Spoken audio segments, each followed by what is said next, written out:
Welcome back. ఈరోజు live షోలో పాల్గొంటున్నారు కరణం ధర్మశ్రీ గారు, మాజీ ఎమ్మెల్యే, వైసీపీ నేత, అలాగే నగేష్ గారు, సీనియర్ జర్నలిస్ట్, అలాగే విజయవాడ నుంచి చంద్రశేఖర్ గారు, సిపిఐ ఎమ్మెల్సీ వారు, అలాగే ఢిల్లీ నుంచి జూపూడి ప్రభాకర్ రావు గారు, AP SC corporation chairman, TDP నేత, వారు కూడా లైవ్లో పాల్గొంటున్నారు. గుడ్ మార్నింగ్ అండి. గుడ్ మార్నింగ్ జూపూడి ప్రభాకర్ రావు గారు అండ్ చంద్రశేఖర్ గారు. ముందుగా జూపూడి గారు, పెట్టుబడుల ఆకర్షణే లక్ష్యంగా సాగిన బాబు అమెరికా టూర్ బాగా సక్సెస్ అయింది. పెద్ద పెద్ద కంపెనీలు ఆంధ్రప్రదేశ్కి తరలి రాబోతున్నాయని చెప్తూ ఉన్నారు. ఏంటి నిన్న మీరు ఢిల్లీలోనే ఉన్నారు, నిన్న చంద్రబాబు రాగానే మీరు కలిశారా? ఏంటి విశేషాలు? ఎంతవరకు టూర్ సక్సెస్ అయిందని టీడీపీ శ్రేణులు భావిస్తున్నాయి? భోగి గారు, దాదాపు ముఖ్యమంత్రి గారి అమెరికా పర్యటన ఎదుగుతున్నటువంటి ఆంధ్రప్రదేశ్లో అభివృద్ధి, ప్రధానంగా పెట్టుబడులను ఆకర్షించడం కోసం చాలా కాలం తర్వాత అమెరికా వెళ్ళినటువంటి ముఖ్యమంత్రి గారు నిన్న ఢిల్లీకి రావటం, ఢిల్లీలో మేమందరం కూడా ఆయనకి ఘనస్వాగతం చెప్పటం, ఆహ్వానం పలకటం, ఆయన కొన్ని విశేషాలను కూడా ఆయన టీము పరకాల ప్రభాకర్ గారు కానీ మిగతా వెళ్ళినటువంటి అధికారులు కూడా వివరించడం జరిగింది. రాష్ట్రంలో అభివృద్ధికి అడ్డుపడుతున్నటువంటి వైఎస్ఆర్ కాంగ్రెస్ పార్టీ అమెరికాలో కూడా ఎలాంటి మెయిల్స్ పంపి దారుణంగా, దుర్మార్గంగా ప్రవర్తించిందో మీ అందరికీ తెలుసు. కానీ వీటన్నిటిని ఏం పట్టించుకోకుండా అభివృద్ధి ధ్యేయంగా సాగినటువంటి కొన్ని రాష్ట్రాల్లో ముఖ్యమంత్రి గారి పర్యటన విశేషమైనటువంటి స్పందన. నిన్న ఒక ముఖ్యమైన వ్యక్తి చెప్పడం ఏంటంటే, ఈవెన్ అమెరికాలో ఉన్నటువంటి ప్రెసిడెంట్ వచ్చినప్పుడు కూడా అంత భారీ ఊరేగింపులు కానీ, అంత ట్రాఫిక్ జాములు కానీ జరగవట. అక్కడ అంత అద్భుతమైనటువంటి స్పందనతోటి ముఖ్యమంత్రి గారికి వెల్కమ్తో పాటు అక్కడ ఉన్నటువంటి దిగ్గజాలు ఎవరైతే ఉన్నారో వీళ్ళందరూ కూడా ఆయన ఆహ్వానించిన విధానం కనబడుతూ ఉంది. అయితే ఎన్ని వేల కోట్లు వాళ్ళ పెట్టుబడులు రాబోతూ ఉన్నాయి అనేది ఈరోజు సాయంత్రం మోస్ట్ ప్రాబబ్లీ ముఖ్యమంత్రి గారు ప్రెస్ మీట్ పెట్టి దాన్ని వివరించే అవకాశం కూడా ఉన్నాయి. కాబట్టి దాన్ని ఈ రాష్ట్రంలో ఉన్నటువంటి అభివృద్ధికి అనుసంధానంగా ముఖ్యమంత్రి గారు విదేశీ పర్యటనలు, వైఎస్ఆర్ కాంగ్రెస్ పార్టీ దారి ఖర్చులు కూడా రావటం లేదు. ఆయన ఎయిర్ ఇండియాలో ప్రభుత్వ విమానంలో ఢిల్లీ నుంచి అమెరికా పోతే ఇక్కడి నుంచి కూడా సొంత ఫ్లైట్ వేసుకొని పోయాడనే అబద్ధ ప్రచారాన్ని నిరంతరం చేస్తున్న విధానం కూడా కనబడుతూ ఉంది. వీటన్నిటిని పక్కన పడేసి చూడాల్సిన అంశం ఏంటంటే, ఈ రాష్ట్రానికి అభివృద్ధి కావాలి. జగన్కి వెన్నెముకలో జ్వరం పట్టుకొని ఢిల్లీలో కదిలినటువంటి విషయాలు మోడీ దగ్గరికి వెళ్ళి అవసరం లేకపోయినా ప్రెసిడెంట్ ఆఫ్ ఇండియాకి మా సపోర్ట్ ఇస్తున్నాం, ఎంపీల్ని రాజీనామా చేపిస్తానని ఎంపీల్ని రాజీనామాకు దూరంగా మోడీ కాళ్ళ మీద పడేసినటువంటి విధానం.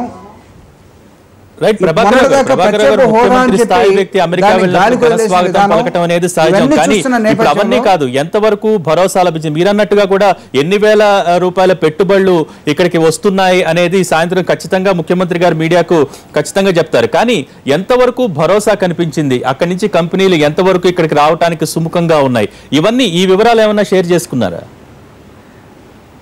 సార్, అది దాదాపు మెజారిటీ ఆయన అడ్రస్ చేసినటువంటి అమెరికాలో రకరకాల రాష్ట్రాల్లో, ఈ ఇంక్లూడింగ్ యాపిల్, వీళ్ళు కూడా ఆంధ్రప్రదేశ్కి రావడం కోసం అసెంబ్లీ యూనిట్కి వచ్చే అవకాశాలు, తర్వాత ఆటోమొబైల్ రంగంలో ఉన్నటువంటి వారు, మిగతా ఆర్గనైజేషన్స్లో, అంటే ముఖ్యమంత్రి గారు చెప్పక ముందు మేము చెప్పటం ఇది మామూలుగా ఆయనైతే క్షుణ్ణంగా చెప్పగలుగుతాడు, స్పష్టంగా చెప్పగలుగుతాడు. We have to wait and see. Manufacturing దిగ్గజాలన్నీ కూడా వచ్చే అవకాశాలు ఉన్నాయి. రైట్, ధర్మశ్రీ గారు వారు చెప్తూ ఉన్నారు, ఎన్ని అడ్డంకులు సృష్టించిన, అభివృద్ధికి ఆటంకాలు ఎదురైనా మాకు ఒక భరోసా లభించింది. అక్కడి నుంచి ఎన్ని వేల కోట్ల పెట్టుబడులు ఇక్కడికి వస్తాయనేది సాయంత్రం ముఖ్యమంత్రి గారే బ్రీఫ్ చేస్తారు. బట్ అంతకుముందు మేము చెప్పడం మంచిది కాదని చెప్తున్నారు.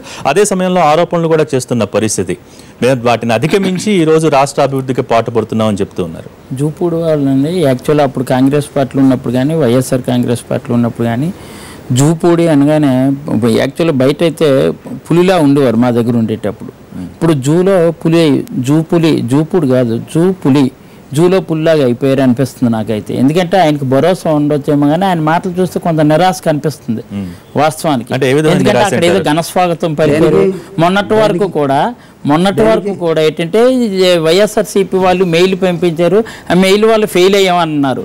ఈ రోజేమో ఫెయిల్ అవ్వలేదు, సక్సెస్ అంటున్నారు. సక్సెస్ కొలమానం ఏంటి?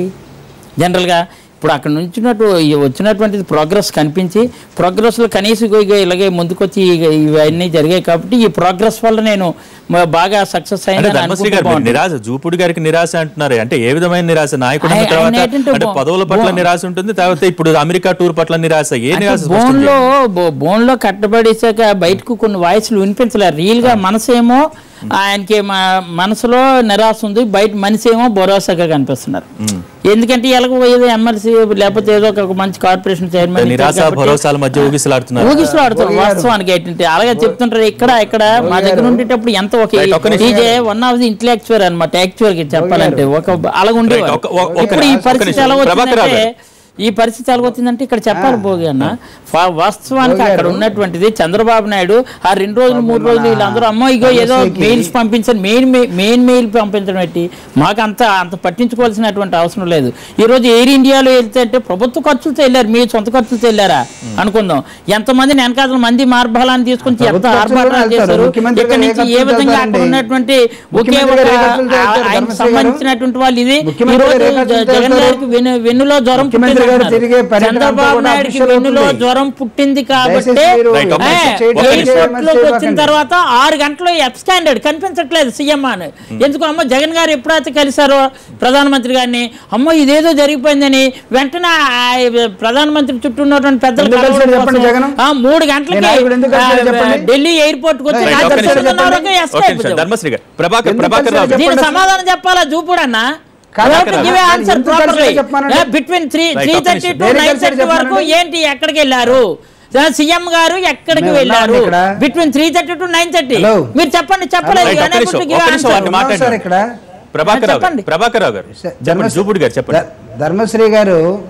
ధర్మశ్రీ గారు అబద్ధాలని అవాస్తవాల్ని దయచేసి పొద్దున్నే చెప్పాకండి. మీకు తెలియదు. అక్కడ నేను ఇక్కడ ఉన్నాం. ముఖ్యమంత్రి గారు ఎయిర్పోర్ట్లో దిగిన వెంటనే అక్కడ ఉన్నటువంటి కొంతమంది రాజకీయ నాయకులు అఫీషియల్స్ తోటి దాదాపు 2 గంటలు కూర్చొని మాట్లాడారు. ఆ తర్వాత ఆయన అక్కడ ఉన్నటువంటి జనపదలో ఉన్నటువంటి కొంతమంది మంత్రుల నాయకుల దగ్గరికి వెళ్ళటం జరిగింది. కనపడకుండా పోవటం కాదు. ఇక్కడ అధికార వర్గాలు ఎందుకు రిలీజ్ చేయలేకపోయింది? షెడ్యూల్స్ ఉంటాయి. ఆయన షెడ్యూల్ ఎందుకు రిలీజ్ చేయలేకపోయారు? అందరికి కూడా కలర్ ఎందుకు ఇస్తారు? ఉన్నారు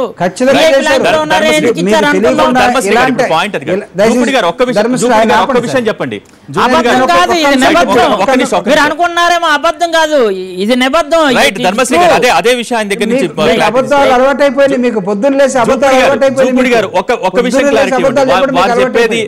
వారు చెప్పేది ఇక్కడ నిరాశ భరోసా మధ్య ఊగిసలాడుతున్నారని పాయింట్ ఒకటి. తర్వాత అంత నిజంగా భరోసా కలిగి ఉంటే కంపెనీలు ఇక్కడికి వచ్చే పరిస్థితే ఉంటే కనుక ఇమీడియట్ గా ఇండియా వచ్చిన తర్వాత ఇమీడియట్ గా ప్రెస్ మీట్ పెట్టి చక్కగా చెప్పేవాళ్ళు, లేకపోతే ఒక ప్రకటన కూడా విడుదల చేసేవారు ఈ కంపెనీలు వస్తున్నాయని చెప్పి. అదేం జరగలేదు అనేది వారి ఉద్దేశంగా ఉంది. దానికి సమాధానం చెప్పండి. భోగి గారు, ఒకవేళ ఆయనకి నిరాశ ఉందేమో కానీ అక్కడ ఉన్నాడు ధర్మశ్రీ గారికి, తెలుగుదేశం పార్టీలో ఉన్న నాయకులకి ఎవరికి నిరాశ లేదు. నంబర్ 1, ముఖ్యమంత్రి గారి పర్యటన చాలా స్పష్టంగా ప్రెస్ మీట్ ఎక్కడ పెట్టాలి, విజయవాడలో పెట్టడం కోసం ప్లాన్ చేసుకుని వస్తున్నాడు ముఖ్యమంత్రి గారు.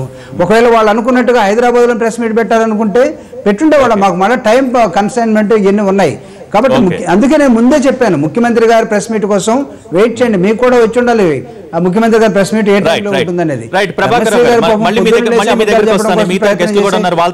వైఎస్ఆర్ కాంగ్రెస్ పార్టీ జగన్మోహన్ రెడ్డి గారు ఎమ్మెల్సీ వారు ఉన్నారు, వారి అభిప్రాయం కూడా తీసుకుందాం. నమస్కారం చంద్రశేఖర్ గారు. మొత్తం మీద చంద్రబాబు అమెరికా టూర్ సక్సెస్ అయింది. భవిష్యత్తులో ఐటీ రంగంలో ఒక నూతనోధ్యాయం ప్రారంభం కాబోతోంది. అప్పట్లో సైబరాబాద్ కి పునాది వేశారు, ఇప్పుడు మళ్ళీ అమరావతిలో ఐటీకి నూతనోధ్యాయం ప్రారంభమవుతోంది అంటున్నారు. ఏంటి మొత్తం పరిస్థితులను ఏ విధంగా చూడొచ్చు?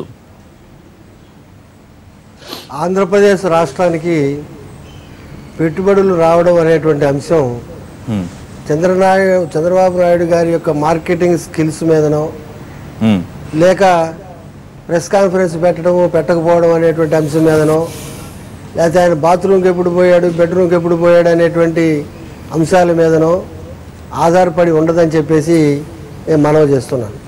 ఓకే.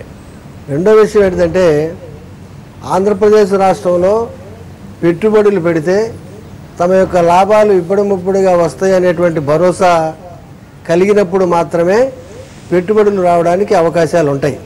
ఓకే, అలాగే లాభాలను సంబంధించినటువంటి, ఇన్ఫ్రాస్ట్రక్చర్కి సంబంధించినటువంటి, మార్కెటింగ్కి సంబంధించినటువంటి అంశాలలో ప్రతి అంశాన్ని కూడా ఆయా సంస్థలు బేరీజు వేసుకొని, అంచనా వేసుకొని, అనుభవాలను క్రోడీకరించుకొని. రైట్ చంద్రశేఖర్ గారు, మీరు చెప్పింది ఎగ్జాక్ట్లీ కరెక్ట్. కానీ లాభాలు వస్తాయన్న భరోసా ఉందంటారా లేదంటారా ప్రస్తుతం ఆంధ్రప్రదేశ్ సిచ్యువేషన్స్ చూస్తుంటే? గత 3 సంవత్సరాల్లో ఇక్కడ మన రాష్ట్రంలో పారిశ్రామికవేత్తల్ని అలాగే విదేశీ పెట్టుబడిదారుల్ని ఆహ్వానించి సదస్సులు నిర్వహించడం జరిగింది. అలాగే గౌరవ ముఖ్యమంత్రి గారు దాదాపు 7-8 దేశాలకి స్వయంగా ఆయన టీముని వెంట పెట్టుకొని పోయి రండి రండి అని చెప్పి ఆహ్వానించడం జరిగింది. ఈ 3 సంవత్సరాల పీరియడ్లో ఆంధ్రప్రదేశ్ రాష్ట్రానికి ఆయన వస్తామన్నారు, వీళ్ళు వస్తామన్నారు, ఇంత పెట్టుబడులు పెడతామన్నారు, ఇన్ని వేల మందికి ఉద్యోగాలు వస్తాయన్నారని చెప్పేసి పత్రికలు చదివి ప్రజలు మోసపోవడమో లేకపోతే నమ్మడమో లేకపోతే నిరాశపడటమో జరుగుతున్నటువంటి క్రమం ఉన్నది.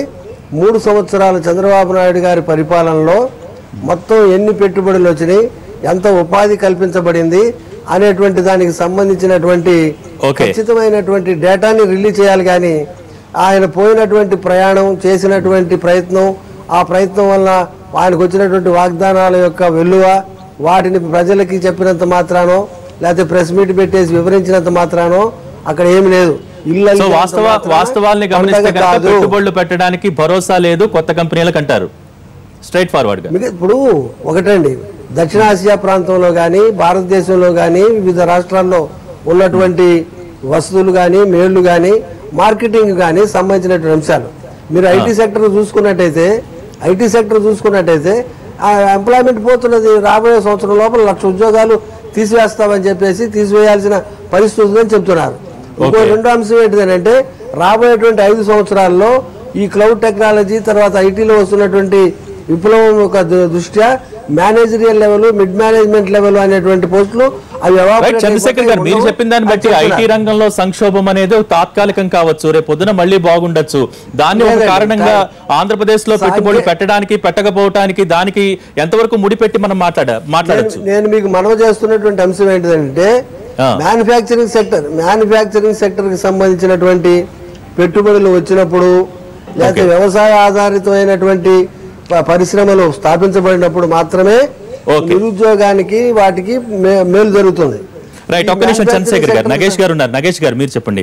మొత్తం 30 సమావేశాలు, 90 మందికి పైగా ప్రతినిధుల మనకు వారం రోజుల నుంచి అప్డేట్స్ వస్తూనే ఉన్నాయి. రైట్, మధ్యలో వైఎస్ఆర్సీపీ వాళ్ళు కొన్ని ఈమెయిల్స్ పంపించారని వాళ్ళ ఆరోపణలు, వీళ్ళ వాద ప్రతివాదాలు ఇవన్నీ మీరు చూస్తూనే ఉన్నారు. రైట్, ఓవరాల్ గా ఆంధ్రప్రదేశ్కి సంబంధించి పెట్టుబడుల లక్ష్యంగా చంద్రబాబు చేసిన టూర్ ఎంతవరకు సక్సెస్ అవుతుందని మనం భావించాలి? ఇప్పుడు వారు కూడా మెన్షన్ చేశారు ఐటీ రంగం సంక్షోభం ఇవన్నీ కూడా. ఏంటి మీ అభిప్రాయం ఏంటి? ఫస్ట్ కొన్ని అపోహలు తొలగించాలి. ఫస్ట్ థింగ్ ఏంటంటే వైఎస్ఆర్ కాంగ్రెస్ వాళ్ళు అలాంటి మెయిల్ పంపించామని డినై చేశారు. వాళ్ళు అలాంటి సోషల్ మీడియాలో అలాంటి పంపించిన మెయిల్ కాదు.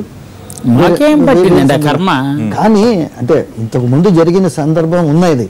ఎప్పుడైతే లెజిస్లేటివ్ కౌన్సిల్ గురించి ఒక కార్టూన్ వచ్చిందో అది తప్పే. ఇది తెలుగుదేశం ప్రభుత్వం ఆ కార్టూన్ వేసిన వాళ్ళని ఆయన అరెస్ట్ చేయడానికి ప్రయత్నించి కొత్త కేసులు వేయడం అనేది తప్పే. కానీ వైఎస్ఆర్ కాంగ్రెస్ ఏంటంటే మాకు సంబంధం లేదు కానీ మాకు సపోర్టరే అని చెప్పారు. అది సో అందుకు సస్పిషన్ వస్తున్నది. బట్ ఇవన్నీ ఆయన ప్లేన్లో ఏ ప్లేన్లో వెళ్ళాడా, ప్రైవేట్ ప్లేన్లో వెళ్ళాడా, ఎయిర్ ఇండియాలో వెళ్ళా కాదండి.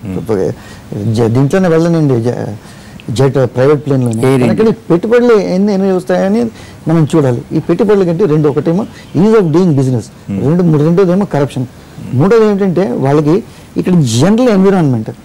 మనం హైదరాబాద్ ప్రోగ్రెస్ మీరు చెప్పారు కదా, హైదరాబాద్లో ఎలాగైతే వచ్చి అలా కూడా వస్తుంది అంటే హైదరాబాద్లో చాలా డ్రామాటిక్గా జరిగింది.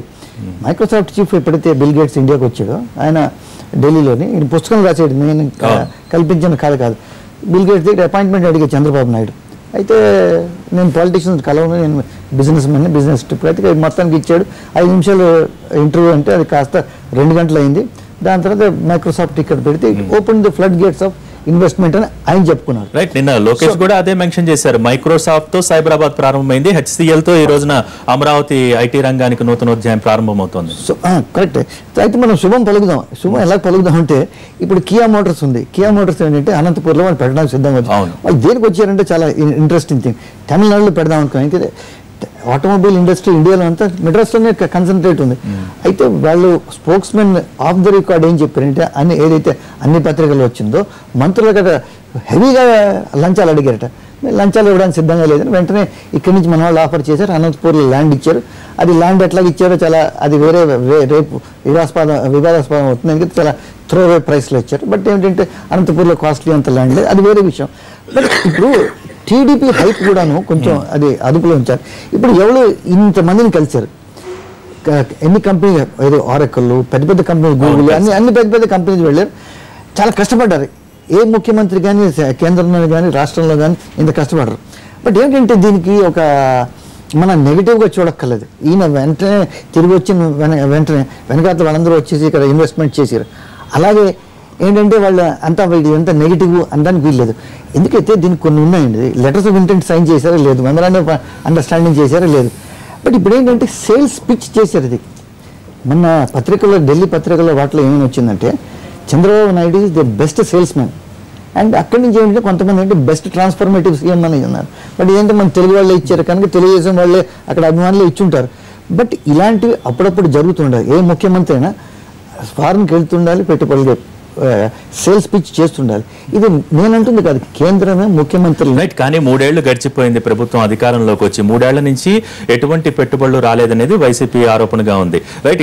ఇంకా 2 ఏళ్లు ఉంది కాబట్టి, అందులో ఎన్నికలు అంటున్నారు కాబట్టి ఇటువంటి సందర్భంలో చంద్రబాబు వేగాన్ని పెంచారు అనే ఎంతవరకు మనం భావించాలి గత 7 రోజుల సిచ్యువేషన్స్ చూస్తే కనుక? Now this is the point. Actually ఇది సెంట్రల్ పాయింట్. ఇప్పుడు ఏంటంటే మనకి ఇన్వెస్ట్మెంట్ సమిట్స్ వైజాగ్లో దాంట్లో 4 లక్షల కోట్లు 5 లక్షల కోట్లు అంటున్నారు. సరే, ఎవరు అది అంతా అందరికీ తెలుసు ఇది ఇంత రావనేది. బట్ ఎంత ఇన్వెస్ట్మెంట్స్ వచ్చాయంటే దానికి ఒక ఫ్రాక్షన్ అయినా రాలేదు. ఇది ఎందుకు రాలేదు? ఎందుకంటే ఇప్పుడు మనం ఇంతకుముందు చెప్పిన best sales men, best transformative CM, is of doing business, ఇవన్నీ కనబట్టలేదు. యాక్చువల్గా గ్రౌండ్ లెవెల్లో పత్రికల్లో బ్రహ్మాండంగా కనబడుతున్నాయి. తెలుగుదేశం వాళ్ళు చెప్పుకోవడం బ్రహ్మాండంగా గ్రౌండ్ లెవెల్లో. మరి గ్రౌండ్ లెవెల్లో ఏమిటంటే మనకి అక్కడ ఇంకా ఇన్ఫ్రాస్ట్రక్చర్ గ్రౌండ్ ఎలా ఉంది అది చెప్పండి. గ్రౌండ్ లెవెల్ ఎలా ఉందని ఇప్పుడు ఒకటండి ప్రభాకర్ రావు గారు, ఒకటి మనం కరప్షన్ ఇండెక్స్ లోని కర్ణాటక తర్వాత మోస్ట్ కరప్ట్ స్టేట్ అనేది మనం మీడియా స్టడీస్ అని వచ్చింది. అలాంటి వాటి ప్రభాకర్ రావు గారు 3 ఏళ్లలో ఏం ఘనత సాధించారు? 15 దేశాల్లో పర్యటించారు. గత 3 ఏళ్లలో ఎన్ని పెట్టుబడులు వచ్చాయి? అన్ని శుద్ధ దండగా పర్యటనలే అనేది వారి ఆరోపణగా ఉంది వైఎస్ఆర్సీపీది. సార్, వైఎస్ఆర్సీపీ అడ్డగోలుగా మాట్లాడటంలో చాలా దిట్టగా మారిపోయింది. వాళ్ళకి రాష్ట్రం కానీ, అభివృద్ధి కానీ, లేకపోతే రాష్ట్ర విభజన జరిగిన అంశాలు కానీ ఇవన్నీ కూడా వాళ్ళకి పట్టడం లేదు. వాళ్ళకి అధికారం కావాలి, రేపు వస్తాయి, ఎల్లుండి వస్తాయి ఎన్నికలు అనే దాని మీద తప్ప ఇంకొక దాని మీద లేరు. వాళ్ళకి జైలు అనేది ఒక భయం ఉంది. అందుకోసమే వాళ్ళు ప్రత్యేక హోదా నినాదాన్ని కూడా వదిలేసి రాష్ట్రంలో ఉన్నటువంటి మైనారిటీస్ లేకపోతే క్రిస్టియన్స్ వాళ్ళకి ఇంతకుముందు ఏం చెప్పారు అవి కూడా అది వదిలేసి ఈరోజు ప్రధానమంత్రి కాళ్ళ మీద పడినటువంటి విధానం కనబడుతూ ఉంది. నేను ముందుగా చెప్పినట్టుగా వాళ్ళ ఎన్నెముకలో జైలు అనే ఒక జ్వరం పట్టుకుంది కాబట్టి రాష్ట్రాన్ని, ప్రజల్ని గాలి వదిలేసి వాళ్ళు తప్పించుకోవడం చేస్తున్నటువంటి ఒక ప్రయత్నం. గతంలో సోనియా గాంధీ గారి మీద చేసినటువంటి ఆరోపణలకి వాళ్ళు జైల్లో పెడితే బెయిల్ ఎలా తెచ్చుకొని మళ్ళీ బయటపడ్డారో ఈరోజు స్వార్థపూరితంగా జరుగుతున్న నాయకత్వాన్ని ఒకవైపు పెడతారు. రెండో వైపు నేను వస్తున్నాను. ఈరోజు రాష్ట్రంలో జరిగినటువంటి 2 పార్ట్నర్షిప్ సమ్మిట్స్ వైజాగ్లో దాని ద్వారా వచ్చినటువంటి 1,24,000 కోట్ల రూపాయలు కూడినటువంటి యూనిట్స్ గ్రౌండ్ అయి ఉన్నాయి మా దగ్గర, గ్రౌండ్ అయి ఉన్నాయి. దాని ద్వారా వచ్చినటువంటి 2,40,000 ఎంప్లాయీస్ ఈరోజు ఈ రాష్ట్రంలో ప్రైవేట్ రంగంలో కానీ లేకపోతే మిగతా రంగంలో కానీ ఉద్యోగస్తులుగా మారిన విధానం కనబడుతుంది. We are going to release a white paper. వీళ్ళకి తెలియట్లేదు. అసెంబ్లీలో ఏ రోజైనా ఈ రాష్ట్ర అభివృద్ధి మీద మీరు మాట్లాడండి అని అంటే ఏ రోజైనా వైఎస్ఆర్ కాంగ్రెస్ పార్టీ మాట్లాడిందా? ఎందుకు మాట్లాడలేకపోతుంది? లేకపోతే ఒక ప్రత్యేక సమావేశం పెట్టి ఈ రాష్ట్ర అభివృద్ధి సంక్షేమం మీద ఏ రోజైనా మీ పాలసీని చెప్పారా? లేదు. ముఖ్యమంత్రి గారు ఎలా పోతున్నారు, ఎలా తిరుగుతున్నారు, ఎక్కడ పోతున్నారు, లేకపోతే ఎక్కడ నిద్రపోతున్నారు, ఈ అబద్ధమైన ప్రచారాలు తప్ప ఈ రాష్ట్రానికి కావాల్సిన అంశాల మీద భోగి గారు స్పష్టంగా పిన్ టు పిన్ ఇవ్వడానికి మేము సిద్ధంగా ఉన్నాం. ప్రభాకర్ గారు కాసేపు ఆరోపణలు, విష ప్రచారాలు ఇవన్నీ పక్కన పెడితే ధర్మశ్రీ గారు కాస్త కోస్త బుర్ర ఉందనుకుంటాం, బుర్రను ఉపయోగించండి. అంతేగాని వ్యంగ్యంగా మాట్లాడటం కోసం మీరు దయచేసి చేయబాకండి. ప్రభాకర్ గారు ఈ విష ప్రచారాలు ఇవన్నీ కాసేపు పక్కన పెడదాం. ఒక విషయం చెప్పండి, ఎవరు కూడా విదేశీ పర్యటన చేసిన వెంటనే ఇందాక నగేష్ గారు చెప్పినట్టు వెనకాలే కంపెనీలన్నీ పరిగెత్తుకొచ్చావు. కానీ నిన్న హెచ్సిఎల్ కి 45 రోజుల్లో స్పందించి భూమి ఇవ్వటం కానివ్వండి, లేకపోతే ఒక డెడ్ లైన్ పెట్టి 2018 జూన్ కల్లా స్టార్ట్ చేయాలి మొదటి ప్రాజెక్ట్ అని చెప్పడం కానివ్వండి, ఇవన్నీ ఒక లక్ష్యాలను నిర్దేశించుకుంటూ ఉంటాం. ఈ రోజు చంద్రబాబు అమెరికా పర్యటన చేసి వచ్చిన తర్వాత పూర్తిగా బలవంతంగా ఎన్ఆర్ఐలు 21 కంపెనీలు పెట్టడానికి ఎన్ఆర్ఐలు సుముఖంగా ఉన్నారని ప్రకటించారు. తర్వాత కొన్ని పెద్ద పెద్ద కంపెనీలు సుముఖంగా ఉన్నాయి రాష్ట్రానికి రావటానికి, ఇక్కడ వనరులు కానివ్వండి లేకపోతే చంద్రబాబు పర్సనల్ ఇమేజ్ కానివ్వండి ఇవన్నీ చూసి వస్తాయని చెప్తూ ఉన్నారు. పూర్తిగా బలవంతం చెందడానికి ఏమన్నా ఒక లక్ష్యాన్ని నిర్దేశించుకున్నారా? ఎందుకంటే ఇంకా ఈ టర్మ్ లో ఇంకా 2 సంవత్సరాలే మిగిలింది కాబట్టి దానికి సంబంధించి ఏమన్నా ఒక అవగాహన గానీ లేకపోతే కార్యాచరణ కానివ్వండి రూపొందించుకున్నారా? ఎంత కాలంలో పూర్తిగా బలవంతం అవుతాయనుకోవచ్చు? We have a road map. రాష్ట్రంలో జరుగుతున్న అభివృద్ధికి, విదేశీ పర్యటనల ద్వారా వస్తున్న పెట్టుబడులకి, వాళ్ళు ఆశిస్తున్నటువంటి అనేకమైన అంశాలని ఈ రాష్ట్రంలో జరగటం కోసం we have a road map, no doubt about it. అయితే ఒక ప్రయత్నం జరగకుండా వీళ్ళందరూ ఆటోమేటిక్గా వస్తారంటే రావు. కాబట్టి 3 సంవత్సరాలుగా ముఖ్యమంత్రి గారు శ్రమించినటువంటి విధానం కానీ, ఆయనకి ఒక బ్రాండ్ అంబాసిడర్గా ఉన్నటువంటి విధానం కానీ, ఈరోజు ప్రపంచంలో చైనా వెళ్ళినా, రష్యా వెళ్ళినా, లేకపోతే సింగపూర్ వెళ్ళినా, లేకపోతే ఇంకొక జపాన్ వెళ్ళినా, కొరియా వెళ్ళినా ప్రపంచానికి పరిచయం అక్కర్లేనటువంటి నాయకుడుగా చంద్రబాబు నాయుడు గారు ఉన్నారు. కాబట్టి ఈ మాత్రం జరుగుతూ ఉంది. అది లేకుండా ప్రపంచం నుంచి వచ్చే అవకాశాలు లేవు. చాలా స్పష్టంగా ఒక మాట చెప్తున్నా అండి, 100% ఈ రాష్ట్రంలో ఇప్పుడు వీళ్ళు ఇప్పుడు ఒకటి సార్ రాబోయే 2 ఏళ్లలో కొంతమేరకు మ్యాండేట్ ఎన్నాళ్ళు ఇచ్చారు? 5 ఇయర్స్ కదా, ఆల్రెడీ 3 ఇయర్స్ ఓవర్. చెప్తున్నారు 2 సెమెట్లు పెట్టారు, ఇన్ని లక్షల కోట్లు వచ్చాయండి. ప్రోగ్రెస్ కనిపించాలి కదా. పరిశ్రమలు ఫలానా గ్రౌండ్ అయ్యని చెప్పానండి. Are you ready to discuss with me? Progress ఎలా ఎక్కడుందో చూపించమనండి. ఎందుకంటే విశాఖపట్నంలో మేము ఉన్నాం. విశాఖపట్నంలో మీకు ప్రోగ్రెస్ చూపిస్తే 6 నెలలు అమరావతి, 6 నెలలు ఏమో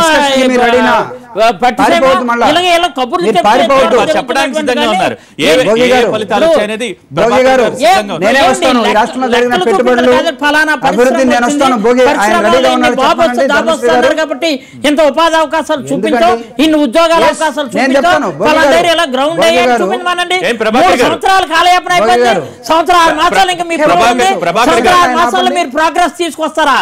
దేశాలు ఈ రోజు లక్షల డాలర్లకు వెళ్ళారని అంటున్నారు. లక్షల కోసం వెళ్ళలేదు, రిలాక్స్ కోసం చంద్రబాబు నాయుడు ఏ తీసుకొచ్చారు చూపించమని.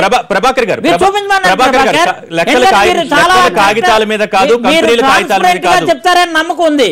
సో మీరు ఏంటంటే ట్రాన్స్పరెంట్ గా చెప్పాలి. ఇక ఇలా జరిగింది, ఇగో ప్రోగ్రెస్ ఉంది, అమరావతిలో ఎంత డెవలప్మెంట్ చేసాం, లేదు అంటే అక్కడ అనంతపూర్ లో ఎంత డెవలప్ చేసాం, లేదు విశాఖపట్నంలో ఎంత డెవలప్ చేసాం, 13 జిల్లాల్లో ఎంత ప్రోగ్రెస్ చూపించాం, లేదు తిరుపతిలో ఎంత ప్రోగ్రెస్ చూపించాం, ఏది చూపించారు?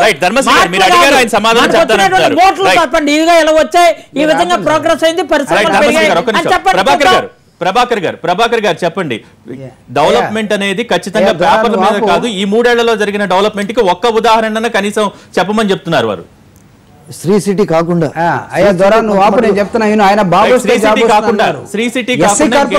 ఎస్సీ కార్పొరేషన్ దానికి పెద్ద ఉదాహరణ అండి. భోగి గారు, ఎస్సీ కార్పొరేషన్ లో మేము దాదాపు 2,56,000 మందికి స్కిల్ అండ్ ఎంప్లాయ్మెంట్ ఇచ్చే ఒక పెద్ద ప్రోగ్రామ్ ని మేము తీసుకుని వెళ్తా ఉన్నాం. ఇప్పటికి దాదాపు 15,000-20,000 మందికి మా దగ్గర స్కిల్ ఎంప్లాయ్మెంట్ రావడం జరిగింది. సో ఇది వీళ్ళకి అర్థం కాదండి. అసలు వీళ్ళకి రాష్ట్రంలో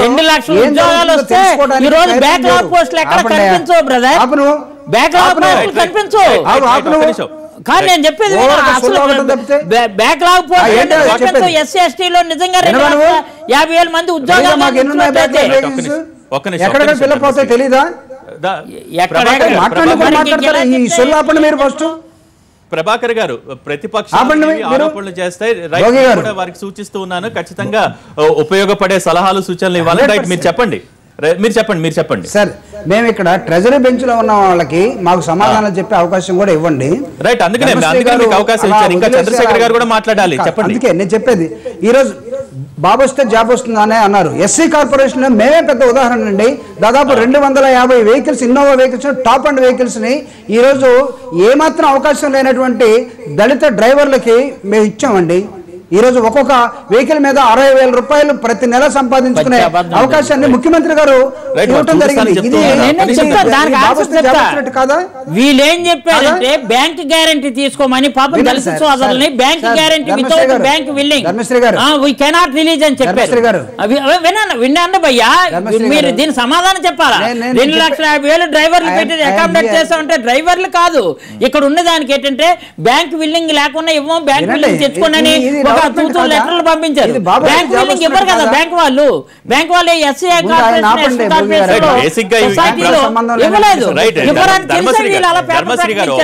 ప్రాజెక్ట్ చేపించిన తర్వాత బేసిక్ గా కొన్ని ప్రాబ్లమ్స్ ఉంటాయి.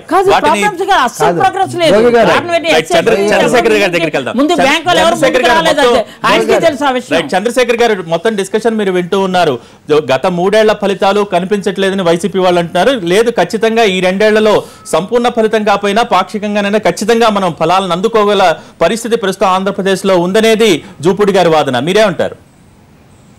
ఇప్పుడు భోగి గారు చెప్పండి. సమస్య ఏమిటంటే మన కేంద్ర ప్రభుత్వం కానీ రాష్ట్ర ప్రభుత్వం కానీ ప్రతిపక్షం కానీ లేదా అధికారంలో ఉన్నటువంటి పక్షం కానీ ఏ అభివృద్ధి నమూనా మీద రాష్ట్రాన్ని లేదా దేశాన్ని అభివృద్ధి పరచాలి అనేటువంటి ఒక మౌలికమైనటువంటి అంశం మీద ఆధారపడి పెట్టుబడులు రావడం రాకపోవడం, వస్తే కూడా దానివల్ల ప్రయోజనం ఉండటం ఉండకపోవడం అనే మౌలికమైనటువంటి విషయాలని మనం పక్కన పెట్టాల్సిన అవసరం లేదు.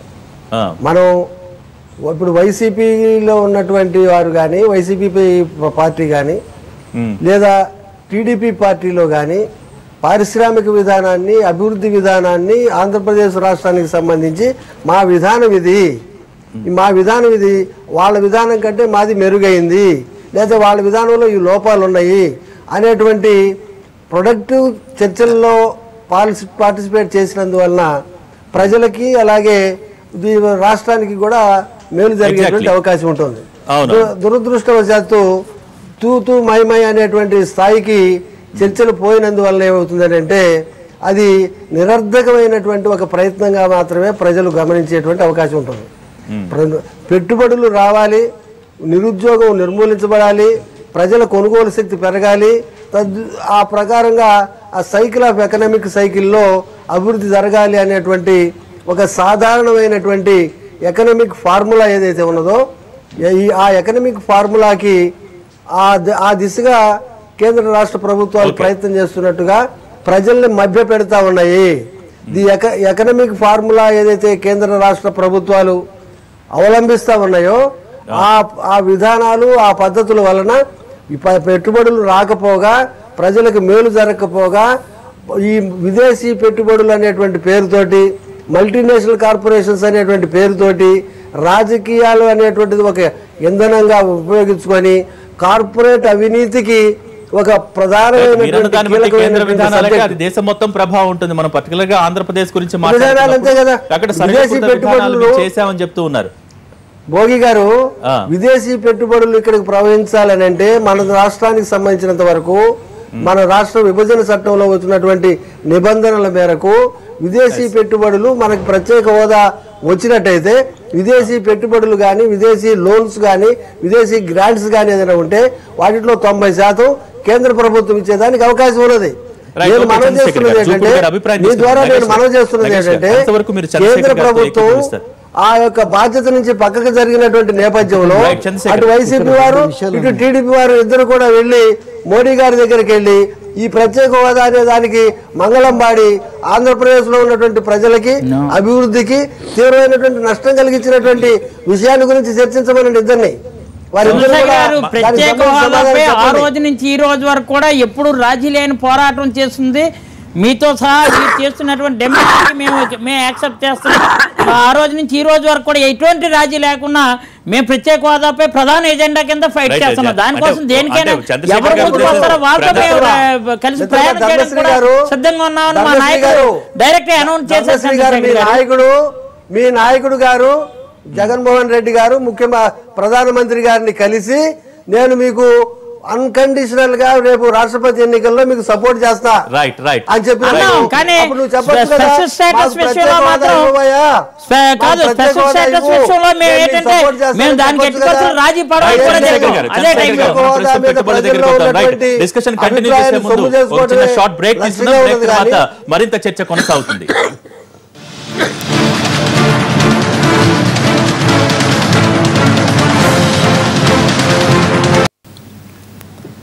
Welcome back. నగేష్ గారు, మొత్తం మీద వైఎస్ఆర్సీపీ అటు టీడీపీ వాద ప్రతివాదాలు వాగ్వివాదాలు ఎలా ఉన్నా కూడా ప్రస్తుతం రాష్ట్రానికి ఆంధ్రప్రదేశ్ రాష్ట్రానికి సంబంధించి ఈ టూర్ ద్వారా ఎంతవరకు సక్సెస్ అవుతుందని మనం ఆలోచించడం కంటే ఫస్ట్ అసలు పారిశ్రామిక ఐటీ విధానాలతో పాటు అక్కడున్న వనరులతో పాటు చంద్రబాబు క్రెడిబిలిటీ ఎంతవరకు కంపెనీలు ముందడుగు వేసేలా చేస్తున్నాయని మనం అనుకోవచ్చు. డెఫినెట్లీ క్రెడిబిలిటీ చంద్రబాబు నాయుడుకి అబ్రాడ్లో బాగా ఉంది. ఇక్కడ ఎంత ఉందో అనేది వీళ్ళు లేదంటారు, వాళ్ళు ఉందంటారు. బట్ డెఫినెట్లీ ఏంటంటే ఫారిన్ కంట్రీస్లోని చంద్రబాబు నాయుడిని ఒక టెక్ సావి చీఫ్ మినిస్టర్గా డెఫినెట్లీ చూస్తారు. ఎందుకంటే హైదరాబాద్లో చాలా మటుకు అభివృద్ధి ఏది టెక్నాలజీ కంపెనీస్ ఆయన వల్ల వచ్చారు, దాంట్లో ఎలాంటి అనుమానం లేదు. బట్ అది కాకుండా చాలా డౌట్స్ ఉన్నాయి. ఇందాక నేను చెప్పినట్టుగా corruption, is of doing business ఏది మన దేశంలో ఏమీ కదలదు. సో ఇంకోటి ప్రాబ్లం ఏమొచ్చిందంటే కొత్త రాష్ట్రంలో కొత్త సమస్యలు ఉన్నాయి. దీనికి డెఫినెట్లీ కేంద్రం చేయి తీవాలి. కొన్ని ఇండస్ట్రియల్ క్లస్టర్స్ లేకపోతే స్పెషల్ ఎకనామిక్ జోన్స్ ఇది చేయాలి. సరే, మీరు ఒక ప్రత్యేక హోదా ఇవ్వలేదు, ప్రత్యేక హోదా ఇవ్వకుండా వేరే లెక్కగా సాయం చేయాలంటే ఎంత మొరబెట్టుకున్నా కూడా కేంద్రం నేతలు కానివ్వండి, అటు కేంద్ర ప్రభుత్వ పెద్దలు కానివ్వండి చెప్తున్నారు హోదా విషయం పక్కన పెట్టండి, దానికి కావాల్సిన అన్ని మేము సైమల్టేనియస్ గా అన్ని ఇస్తాము, సో పరిశ్రమలు ఆకర్షించడానికి ఇది బాగా ఉపయోగపడతాయని చెప్తూ ఉన్నారు. బట్ ఇప్పటిదాకా కేంద్ర ప్రభుత్వం కొన్ని ఎడ్యుకేషనల్ ఇన్స్టిట్యూషన్స్ ఇచ్చింది. బియాండ్ దట్ ఒక ఇండస్ట్రీ ప్రమోషన్కి కేంద్ర ప్రభుత్వం చాలా తక్కువ సాయం చేసింది. కేంద్ర ప్రభుత్వం దీంట్లో ఇంకా ముందుకు రావాలి. కానీ రెండో ఇంకోటి విషయం ఏంటంటే ఈ పెట్టుబడులు చెప్తున్నారు చూడండి, జూపూడి ప్రభాకర్ రావు గారు, అదేంటంటే కొన్ని స్కీమ్స్ గురించి చెప్తున్నారు ఎస్సీస్కి. అది మనం లార్జర్ పిక్చర్ గురించి మాట్లాడుతున్నాం. వైజాగే తీసుకోండి, వైజాగ్లో ఏంటంటే లాస్ట్ 10 ఏళ్ళకి ఎన్ని ఇక్కడ ఉండి ఐటీ ఇండస్ట్రీస్. వైజాగ్లో అంటే రైల్ కనెక్టివిటీ ఉంది, ఎయిర్ కనెక్టివిటీ ఉంది. వైజాగ్లో మీరు 2 రోడ్లు దాటితే ఒకటేమో విప్రోను, రెండోది టెక్ మహీంద్రా తప్పితే ఇంకా ఏం కంపెనీస్ రాలేదు. ఏం చేస్తున్నాం మనం ఇన్నేళ్ళు, ఏ ప్రభుత్వం ఉన్నది కూడా. దాని తర్వాత మనకి సౌత్లోని ఇప్పుడు ప్రారంభం అవుతుందని చెప్తున్నారు. 3 ఏళ్ళు అయిందండి. ఈ పాటికి ప్రారంభం అయి ఉండాలి, ఉద్యోగాలు వెహికల్స్ ఇవ్వడం కాదు. ఈ పాటికి ఒక 1,40,000 ఉద్యోగాలు ఏవో వచ్చాయంటున్నారు, ఎక్కడ వచ్చాయో తెలియదు. రెండోది అంటే మనకి కొన్ని స్ట్రెంగ్స్ ఉన్నాయి, అది మనం లివరేజ్ చేసుకోలేకపోతున్నాం. రైట్. ఎంత ఆంధ్రప్రదేశ్ క్రెడిబిలిటీ కానివ్వండి, లేకపోతే చంద్రబాబు క్రెడిబిలిటీ కానివ్వండి, ఇవన్నీ ఎంత ప్లస్ గా ఉన్నా కూడా అంటే మీరన్న దాన్ని బట్టి ఇప్పుడు ఇక్కడున్న అవినీతి కానివ్వండి, లేకపోతే ఈజ్ ఆఫ్ డూయింగ్ బిజినెస్ కానివ్వండి, లేకపోతే ప్రత్యేక హోదా అనే ఒక అంశం కానివ్వండి, వీటన్నిటిని నెగ్గుకొని ముందుకు రావడం చాలా కష్టమని మీ అభిప్రాయమా? లేదు, కష్టం కాదు. ఒకటి ఏమిటంటే కేంద్ర ప్రభుత్వం ఇంకా దీని మీద ఈ స్టేట్ కొత్త రాష్ట్రం దీని మీద కొంచెం కనుకరించాలి. అది కావాల్సినంత జరగడం లేదు అది. సో రాష్ట్ర ప్రభుత్వం కూడా ఏంటంటే కేంద్రం మీద ఎందుకు ఒత్తిడి తేవడానికి కొంచెం ఒక హెసిటేట్ చేస్తున్నది అనేది ప్రజల్లో జనరల్గా ఫీలింగ్ వస్తున్నది. దీని వెనక రాజకీయ లబ్ధులు ఉన్నదో మరింత లాభం ఉండొచ్చు. డెఫినెట్లీ అండి. ఇంతకుముందు డిఎంకేలు, ఏడిఎంకేలు, తృణమూల్ కాంగ్రెస్ లో కేంద్ర ప్రభుత్వం చేసిన రాష్ట్రానికి ఏదో ఒకటి తెచ్చుకుని. రెండోది చిన్న పాయింట్ చెప్తానండి. ఇప్పుడు మనకి తిరుపతి, నెల్లూరు ఇవన్నీ ఇండస్ట్రీస్ ఉన్నాయి. ఇవేంటంటే తమిళనాడుకి, కర్ణాటకకి దగ్గర, బెంగళూరుకి, మెడ్రాస్ దగ్గర అక్కడ కొన్ని స్ట్రెంగ్స్ ఉన్నాయి. మన అక్కడ ఇండస్ట్రీస్ పెట్టి ఎక్కడ ఏమి కనబట్టాయి. మాట్లాడితే శ్రీ సిటీకి వస్తున్నారు. శ్రీ సిటీలో అంతా స్మాల్ అండ్ మీడియం ఇండస్ట్రీస్ తప్పితే పెద్ద ఇండస్ట్రీస్ ఏమి. జూపూడి గారు, మీరు చేసే ప్రయత్నాలతో పాటు మీరు చెప్పే విషయాలు సరే, వీటన్నిటి బేరీ చేసుకున్న తర్వాత మీరు చేసే ప్రయత్నాలతో పాటు మీ ప్రభుత్వం చేసే ప్రయత్నాలతో పాటు ఖచ్చితంగా కేంద్రం పైన కొంచెం ఒత్తిడి తెస్తే, ప్రత్యేక హోదా లాంటి అంశాల విషయంలో కొంచెం ఒత్తిడి తెస్తే ఇంకాస్త అభివృద్ధి సాధించడానికి వీలు పడుతుంది అంటున్నారు. సార్, నగేష్ గారు చెప్పినట్టుగా కేంద్ర ప్రభుత్వం మేము ఇద్దరు అలయన్స్లో ఉన్నటువంటి రాజకీయ పార్టీగా అక్కడ వాళ్ళతోటి ఇక్కడ మాతోటి వాళ్ళు మాకు ఒక బాధ్యత ఉన్నది.